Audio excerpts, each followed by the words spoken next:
Before we begin, let me ask you something simple but powerful. Have you ever looked at your life and thought, I should be further than this? Not in a bitter way, but in a quiet, honest way. A moment where you realize that the life you're living right now isn't the life you dreamed of, and the version of yourself you see in the mirror isn't the version you know you're capable of becoming. That moment isn't weakness. That moment is a calling, because sooner or later, every strong person reaches a point where excuses stop working, comfort stops satisfying, and pretending stops helping. You reach a point where you realize that nobody is coming to save you, nobody is coming to fix it, and nobody is coming to build the future you want. And that's not a scary realization. That's a powerful one, because it means the pen is in your hand, the blueprint is in your mind, and the responsibility is on your shoulders. Today is not about motivation. It's about reconstruction, not of your life, but of yourself. And the moment you decide to rebuild, everything changes.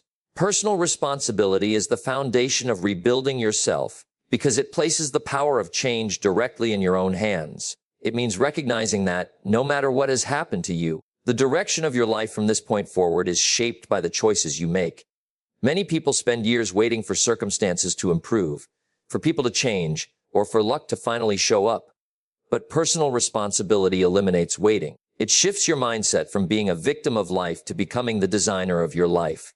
When you accept responsibility, you stop handing your power to situations, people, or bad timing, and you begin to understand that you are not in control of everything that happens, but you are always in control of how you respond. At its core, personal responsibility is about ownership of results. If your health is poor, your finances are weak, your relationships are strained, or your confidence is low, personal responsibility asks you to stop pointing outward and start looking inward. This is not about self-blame or harsh self-judgment. It is about clarity. Blame creates weakness, while responsibility creates strength. The moment you say, this is my life and I am responsible for where it stands, you unlock the ability to change it. Without that mindset, you stay stuck because you are depending on forces outside your control to rescue you. Another powerful aspect of personal responsibility is the discipline it builds. When you take ownership of your life, you stop negotiating with your weaknesses. You don't wait to feel motivated because you understand that action creates motivation, not the other way around. You start treating your commitments to yourself seriously. You begin to see that every small choice matters: how you spend your time, what you consume mentally, who you listen to, and what you tolerate in your life. Responsibility makes you aware that your daily habits are either building your future or destroying it, and that awareness alone begins to shift how you live. Personal responsibility also changes the way you see failure. Instead of using failure as proof that you are incapable, you see it as feedback. When something doesn't work, you don't quit or complain, you analyze. You ask yourself what you could have done better, what you can learn, and how you can improve next time. This mindset creates resilience. You stop fearing mistakes because you understand that mistakes are part of growth. The people who grow the most are not the ones who avoid failure, but the ones who take full responsibility for learning from it. When you live with personal responsibility, your relationships improve as well. You stop expecting people to read your mind. You communicate more clearly. You set healthier boundaries. You stop trying to control others and instead focus on controlling your own reactions. You no longer waste energy trying to change people who don't want to change. Instead, you change your standards, your behavior, and your environment. This creates respect, not only from others, but from yourself. Self-respect is born from keeping promises to yourself, and that can only happen when you stop making excuses and start taking ownership. Another important dimension of personal responsibility is emotional control. It does not mean suppressing emotions or pretending you don't feel pain, anger, or disappointment. It means refusing to let those emotions dictate your actions. You begin to understand that your feelings are real, but they are not rulers. You can feel discouraged and still move forward. You can feel afraid and still try. You can feel tired and still take the next small step. This strengthens your character because you stop being driven by mood and start being driven by purpose.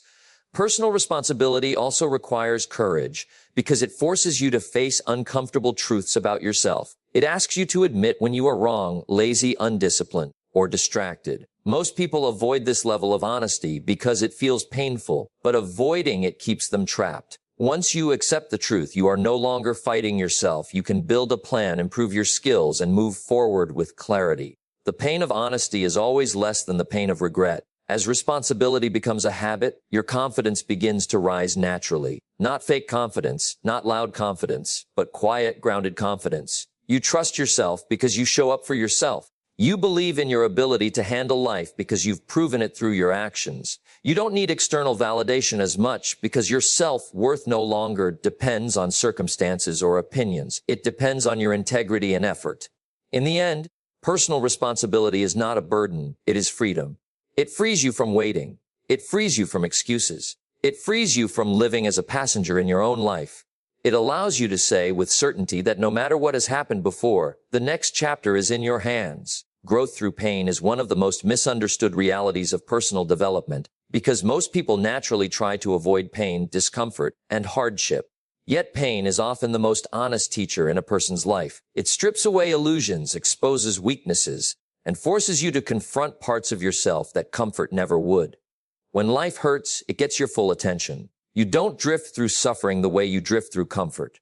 You become alert, reflective, and aware. Pain wakes you up to the truth of who you are and who you still need to become. Pain has a way of breaking pride while building humility.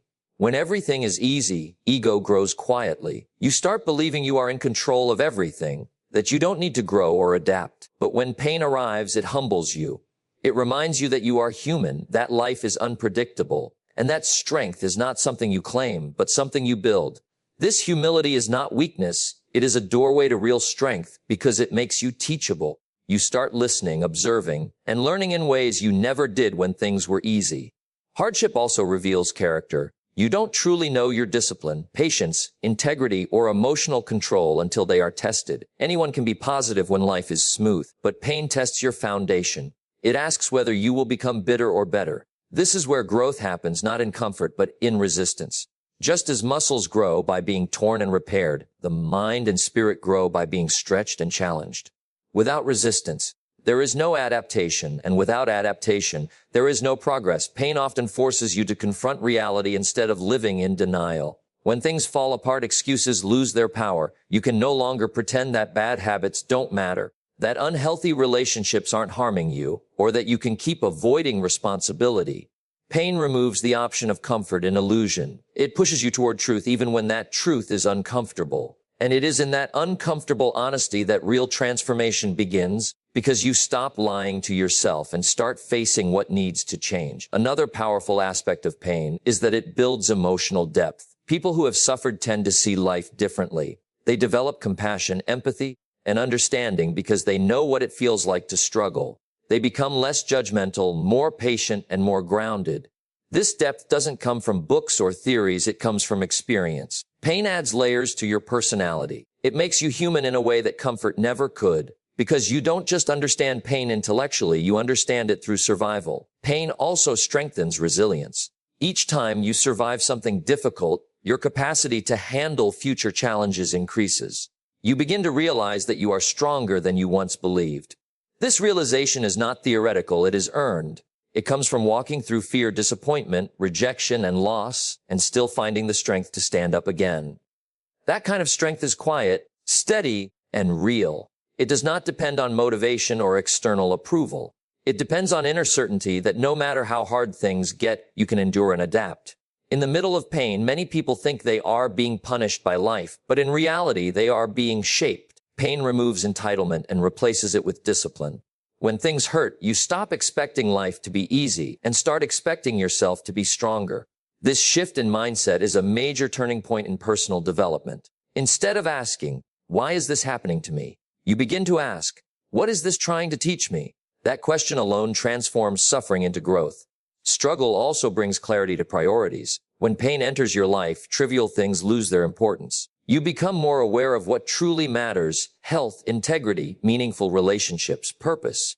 You realize that many of the things you once chased were distractions. This clarity is a form of wisdom that only painful experiences can offer, because comfort tends to blur what truly matters, while pain sharpens it.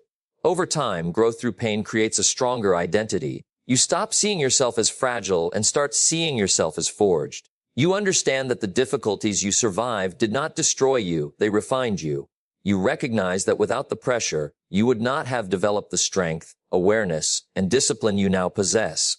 Pain becomes part of your story, not as a source of shame, but as proof of your endurance and evolution. Small daily disciplines are the quiet forces that shape the direction of a person's life, because real transformation almost never happens through sudden, dramatic changes. It happens through tiny, repeated actions that seem insignificant in the moment, but grow powerful over time. Most people overestimate what they can do in a day and underestimate what they can do in a year. Daily discipline works on the opposite principle. It accepts that you won't change everything at once, but if you show up consistently in small ways, your life will eventually look completely different. The power of small disciplines lies in their simplicity. Waking up just a little earlier, drinking more water, reading a few pages, writing a single page, exercising for 10 minutes, organizing one small area, or practicing a skill briefly each day may not feel like life-changing actions, but they compound. Each small act is like a drop of water hitting a rock. One drop means nothing. 10 drops mean nothing. But thousands of drops over time can carve through stone. Discipline works in the same invisible, gradual way. These small actions also build identity. When you consistently make disciplined choices, even tiny ones, you start seeing yourself differently. You don't just think of yourself as someone who wants to improve. You begin to feel like a disciplined person. This shift in identity is critical because people tend to act in alignment with how they see themselves. If you see yourself as inconsistent and lazy, you unconsciously act that out. If you see yourself as disciplined and reliable, your behavior starts to match that image, even when you don't feel like it. Daily disciplines remove the need for constant motivation. Motivation is emotional and unpredictable. It comes and goes. Discipline, on the other hand, is a system. You don't wait until you feel inspired to act. You act because it's scheduled, expected, and non-negotiable. This is why disciplined people appear strong even when they are tired. They don't rely on feelings to guide their actions. They rely on habits. Small daily actions become automatic over time, and that automation frees you from inner debate and excuses. Another important aspect of small disciplines is how they build self-trust. Every time you keep a small promise to yourself, you deposit trust into your own character. Every time you break a promise, you withdraw from it. Big promises are easy to break because they feel overwhelming. Small promises are easier to keep. When you say, "I will read 2 pages," and you actually do it, you prove to yourself that you are someone who follows through. That internal proof is far more powerful than external praise. Small daily disciplines also protect you from self-sabotage. When goals feel too big, people procrastinate because they feel pressure and fear. But when you lower the barrier to action and focus on tiny steps, resistance decreases. You don't have to think about changing your whole life today. You only have to focus on the next small, disciplined action. This makes progress feel mentally safe and emotionally manageable, which keeps you moving instead of freezing. Over time, these small disciplines create momentum. Once you start moving, even slowly, it becomes easier to keep moving. Success creates energy. Progress creates confidence. Confidence creates more action. This cycle begins with very small efforts that feel almost too easy, but that is exactly why they work. People fail not because they aim too low, but because they aim too high and quit when they can't maintain extreme effort. Small disciplines are sustainable, and sustainability is what creates lasting change. Small daily disciplines also strengthen your willpower by using it wisely. Willpower is limited, but habits are not. When you repeat an action consistently, it shifts from being a willpower-driven task to an automatic behavior. Brushing your teeth doesn't feel like discipline because it has been repeated so many times that it requires almost no mental effort. The same process happens with productive habits. What feels hard at first eventually becomes normal, and what becomes normal becomes easy. Living with small daily disciplines changes how you experience time. You stop living in bursts of chaos and burnout followed by periods of guilt and stagnation. Instead, you live in a steady rhythm, a rhythm of showing up, doing your part, and trusting the process. You no longer feel like you are constantly starting over because you never completely stop. Even on bad days, you still do something small, and that small action keeps the chain of progress unbroken. As those small disciplines accumulate, they quietly transform your character, your confidence, your skills, and your results. Without dramatic announcements or instant breakthroughs, your life begins to reflect the power of consistency. The world may never see the tiny choices you make each day, but your future will be built by them. Letting go of the past is one of the most difficult and powerful steps in rebuilding yourself, because the past often feels familiar, even when it was painful. Human nature tends to cling to what is known, even when what is known is limiting. because familiarity gives a false sense of safety. The past carries memories, emotions, identities, and stories that you repeat to yourself. When you hold on to these stories for too long, they begin to define you. You stop living as who you are becoming and start living as who you used to be, shaped by mistakes, failures, losses, and regrets that no longer need to control your present. The real danger of holding on to the past is not the events themselves, but the meaning you attach to them. A failure can become a lesson, or it can become a label.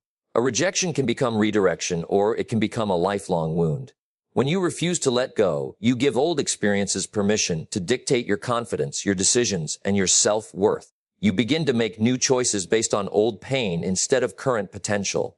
This creates a silent cycle where you are physically moving forward in time, but mentally trapped in what has already happened. Letting go does not mean denying what happened or pretending it didn't hurt. Suppressing memories or emotions only makes them stronger. True release comes from acknowledging the reality of what you have experienced without allowing it to dominate your identity. It means accepting that certain people, moments, and versions of yourself were part of your journey, not the destination. You honor the lessons without romanticizing the pain. You remember without reliving. This emotional maturity allows you to carry wisdom instead of carrying weight. One of the biggest obstacles to letting go is guilt. People replay their mistakes over and over, punishing themselves mentally because they believe suffering somehow makes up for what they did wrong. But self-punishment doesn't change the past, it only damages the present. Responsibility means learning, apologizing when necessary, and making better choices moving forward. It does not mean chaining yourself to shame. Growth cannot happen in a mind that is constantly trapped in regret because all energy is spent looking backward instead of building forward. Another powerful barrier is resentment. Holding on to anger toward people who hurt you may feel like strength, but it often becomes a prison. Resentment ties your emotional state to people who may not even be aware of the impact they had. You give them control over your mood, your peace, and sometimes your future. Letting go of resentment is not about excusing harmful behavior. It is about reclaiming your power. Forgiveness, in this sense, is not for them. It is for you. It is the decision to stop carrying emotional poison in your own mind. Letting go of the past also involves releasing outdated versions of yourself. The person you were years ago may have been shaped by fear, insecurity, survival, or immaturity. That version of you made choices with the awareness and strength available at that time. Holding on to that identity limits your growth because you keep seeing yourself through an old lens. When you rebuild yourself, you must allow yourself to evolve without constantly comparing who you are now to who you were then. Growth is not betrayal, it is progression. Fear often keeps people attached to the past because the future feels uncertain. The past, even when painful, is predictable. You know what it feels like. You know the outcomes. The future requires faith, courage, and the willingness to step into the unknown. Letting go means trusting that you are capable of handling what comes next even without guarantees. It means trading familiarity for possibility. This shift is uncomfortable, but it is necessary for growth. Another deep layer of letting go is detaching your worth from past outcomes. Many people measure themselves by what they failed at, what they lost, or what didn't work out. They carry silent beliefs like, I am not enough, or I always mess things up because they are mentally living in old stories. When you let go, you rewrite those beliefs. You begin to understand that your value is not tied to a single mistake or missed opportunity. You see yourself as a work in progress, capable of learning, improving, and becoming. As you truly begin to release the past, your mind becomes lighter. You stop carrying emotional baggage into every new situation. You make decisions based on clarity instead of fear. You become more present because you are no longer constantly traveling backward in your thoughts. This mental freedom allows you to build new habits, healthier relationships, and stronger goals without the invisible chains of old wounds pulling you back. The process of letting go is not instant. It is gradual. It happens in moments of awareness, in conscious choices, in deep reflections, and in quiet acceptance. Each time you choose peace over resentment, learning over regret, growth over guilt, you release a small part of what used to hold you. Over time, those small releases turn into freedom, and that freedom becomes the foundation on which a new version of yourself begins to stand more firmly in the present instead of being trapped in what no longer exists. Vision and purpose are the internal compass that guide your rebuilding process, because without a clear direction, effort becomes scattered and growth becomes accidental instead of intentional. Vision is the picture in your mind of who you want to become and how you want your life to look while purpose is the deeper reason that drives you to keep moving when motivation fades. Together, they give meaning to your struggle and structure to your actions, transforming chaos into clarity and confusion into focus. A strong vision forces you to think beyond your current limitations. Many people live trapped inside the boundaries of their present circumstances because they have never taken the time to imagine a future that is bigger than their fear. Vision stretches your mind forward. It allows you to mentally rehearse success before it becomes real. When you see yourself stronger, wiser, more disciplined, more confident, and more fulfilled in your imagination, your behavior slowly begins to align with that image. You start making decisions today that your future self would be proud of because you are no longer living only for survival, but for construction. Purpose adds depth to that vision. It answers the question of why you are willing to endure pain, discomfort, and sacrifice. Without purpose, goals feel empty. You may chase money, status, or recognition. But when hardship arrives, those shallow motivators collapse. Purpose connects your growth to something meaningful. It could be your family, your legacy, your values, your impact, or your desire to inspire others. When your why is strong, your how becomes more flexible. You become willing to adapt, endure, and rise again because your journey is no longer just about you, but about what your life stands for. Vision also helps you make better choices. Without a clear direction, you say yes to distractions. You waste time on habits that don't serve you. You allow people and environments to shape you instead of deliberately choosing what influences you. But when your vision is clear, every decision becomes simpler. You start asking yourself whether an action moves you closer to or further from the person you are trying to build. This creates discipline not through force, but through alignment. You don't have to fight yourself as much because your actions begin to match your goals. Purpose strengthens you emotionally. Life will test you with setbacks, criticism, loneliness, and failure. If your journey is built only on external rewards, these tests will break you. But when your purpose is internal, rooted in values and meaning, setbacks feel like challenges instead of defeats. You understand that pain is temporary, but your mission is long-term.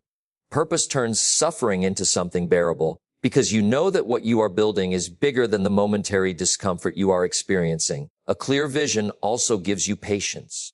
Without it, you expect instant results and become frustrated when success is delayed. But when you can see where you are heading, you become willing to wait and work. You understand that meaningful change takes time. You stop rushing and comparing yourself to others because you are no longer running someone else's race. You are focused on building your own future, step by step, with intention and consistency. Vision and purpose also play a critical role in identity formation. When you know what you are building toward and why it matters, you start to behave like that future version of yourself before you fully become it. You don't wait until success arrives to act confidently, responsibly, or with integrity. You practice those traits now because they align with the person you are becoming. This creates congruence between your inner world and your outer actions, which brings a deep sense of self-respect and stability. Without vision, suffering feels meaningless. Without purpose, effort feels exhausting. Many people burn out not because they are weak, but because they are directionless. When you rebuild yourself with vision, you give your mind a target. When you rebuild yourself with purpose, you give your heart a reason. This combination produces quiet strength. You are not moved easily by opinions, trends, or temporary pleasure because you are anchored to a deeper path. Over time, vision evolves and purpose deepens. As you grow, you gain more clarity. What once motivated you at one stage of life may shift as you mature. This evolution is healthy. It means you are not stagnant. You are refining your direction. Each experience, success, and failure adds detail to your vision and strength to your purpose. You begin to live with intentionality rather than reaction, design rather than drift. As you continue to live guided by vision and purpose, your life starts to feel aligned. Your actions, thoughts, and goals begin to point in the same direction. You no longer feel like you are just surviving. You feel like you are building something meaningful, day by day, choice by choice, with clarity rooted in who you are becoming and why your journey matters to you in a way that cannot be shaken by temporary challenges. Persistence over perfection is a mindset that shifts your focus from trying to be flawless to simply refusing to quit. It recognizes that progress is built through consistent effort, not ideal conditions or perfect execution. Most people never reach their potential not because they lack talent or opportunity, but because they stop too early. They wait for the perfect moment to start, the perfect plan to follow, or the perfect version of themselves to appear. Persistence breaks that illusion by teaching you that movement matters more than mastery in the beginning. Perfection is often a form of fear disguised as high standards. People tell themselves they are just not ready, or that something must be just right before they act. But beneath that thinking is a fear of failure, judgment, and discomfort. Perfection gives the mind a safe excuse to delay action without feeling lazy. Persistence, on the other hand, requires courage. It requires you to step forward while feeling unprepared, to try while knowing you may fail, and to keep going even when results are slow or disappointing. This mindset changes how you view mistakes. Instead of seeing them as proof of inadequacy, you see them as necessary steps in the learning process. Every skill you admire in others was built through repeated errors, awkward attempts, and gradual refinements. When you choose persistence, you accept that mistakes are not a sign that you should stop, but a sign that you are actively growing. You no longer waste energy trying to protect your image. You invest that energy into improving your process. Persistence builds emotional endurance. There will be days when you feel inspired and days when you feel exhausted. But persistence does not depend on emotion. It depends on commitment. You show up not because you feel strong, but because you have decided that this version of yourself is non-negotiable. This creates inner stability. Your progress is no longer fragile or dependent on mood. It is rooted in discipline and sustained effort. One of the powerful effects of persistence over perfection is that it creates momentum. When you keep moving, even slowly, you build a rhythm. That rhythm makes it easier to continue. The hardest part of any journey is the beginning and the restarting. Persistence minimizes the need to restart because you do not allow yourself to fully stop. Even if you have a bad day, you return the next day. Even if you miss a step, you take another step forward. This protects you from the cycle of extreme effort followed by total burnout.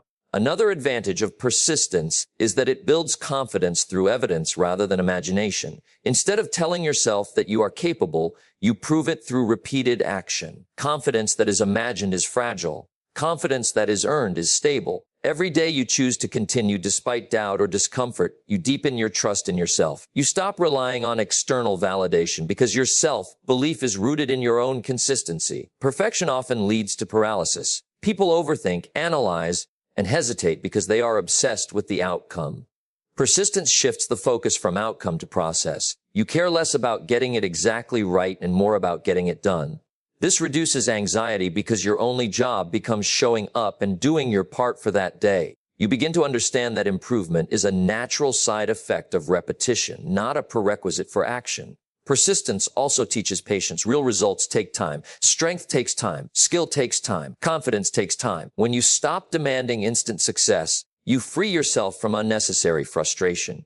You begin to respect the process instead of fighting it.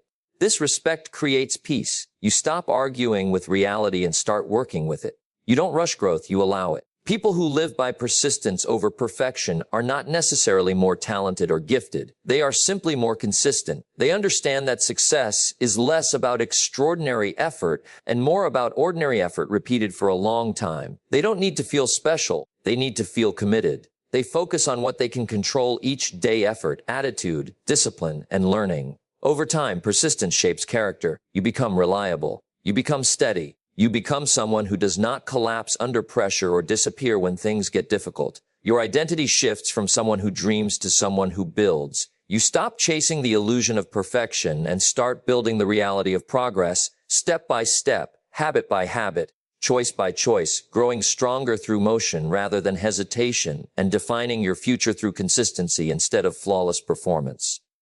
As we come to the end of this message, remember this: your life is not over, your story is not finished, and your best days are not behind you. They are waiting, not for luck, not for permission, but for your decision. Rebuilding yourself does not require perfection, and it does not happen overnight. It happens when you choose responsibility over excuses, growth over comfort, discipline over delay, and persistence over fear. You don't rebuild because it's easy. You rebuild because your future deserves it. No matter where you stand today, you have the power to stand stronger tomorrow. Brick by brick, thought by thought, habit by habit, you are becoming someone greater than your past ever could define.